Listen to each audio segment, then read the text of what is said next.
မျက်စိမှဒေတာကိုပုံသွဲသွားတဲ့တဖုတ်သားနဲ့ပလိကညီနောင်တို့ဦးတို့ဟာ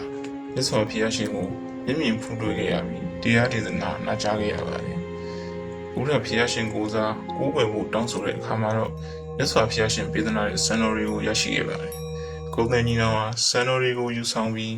အိန္ဒိယဒေသကနေဥက္ကလာပတိုင်းစီကိုရေလန်းခီးနဲ့ပြန်လာခဲ့ပါတယ်။ဇေယသေနအမည်ရှိတဲ့နဂါမင်းကြီးဟာ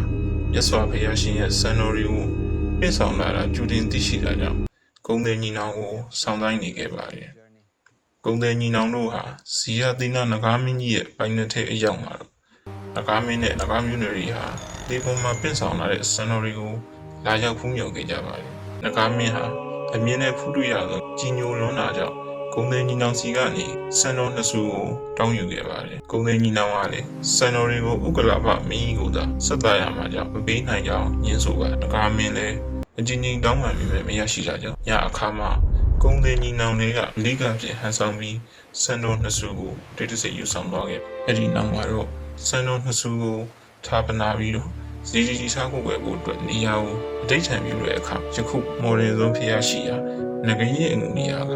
ရောင်ကြီးတော်တွေလင်းလက်နေတာကြောင့်လူနဲ့တတော်အပေါင်းတို့ဖုံးမြော်နိုင်အောင်ထိုနေရာမှာပဲစံတော်ကိုဌာပနာပြီးဇီကြီးတော်တည်ထားကိုွယ်ခဲ့ပါတယ်။ဇီယသီနနဂါမင်းနဲ့ဆွေတော်မျိုးတော်တွေဟာတခါတည်းမှာလာရောက်ဇီကြီးတော်ကိုဖုံးမြော်ကြပါတယ်။ဒါအပြင်လူသားတွေတမကစင်နေကြတွေစားတဲ့ဖလိတ်ဆန်တွေပါလာရောက်ဖုံးမြော်ကြပါတယ်။နောက်နှစ်ပေါင်းများသောအကြမှာတော့အကဲအင်ပါယာရဲ့ဘုရင်အလောင်းစီသူမင်းဟာစီတော်ဖောင်ရင်ရင်နဲ့နိုင်ငံအလက်တိုင်းငယ်တဲ့တယ်အလောင်းစီသူမင်းဟာစီတော်ဖောင်ရင်ရင်နဲ့လှည့်နေရင်ဖိုင်းရင်ကျောင်းနာကမော်ဒယ်ဆုံးစီကိုရောက်လာတော့စီတော်ကိုပြန်လည်ပြုပြင်ရင်လည်းကမ်းခြေမှာဖောင်တော်ဦးစီတို့ပါထပ်မံတည်ထားကိုဝယ်ခဲ့ပါတယ်။နှစ်စဉ်တစ်ပေါင်းလာတိုင်းမှာမော်ဒယ်ဆုံးဖျားပွဲကိုကျင်းပသိရှိပါတယ်။တခါတည်းရန်လူမရှိပဲစီတော်ကခေါင်းလောင်းနေမိတတ်တာကြောင့်စီတော်ရဲ့တာယာကနဂါမင်းနဲ့ဆွေတော်မျိုးတော်တွေများလာရောက်ဖူးမြော်ရင်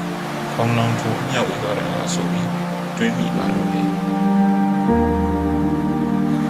ဇေယသေနနဂါမင်းတည်ထားသော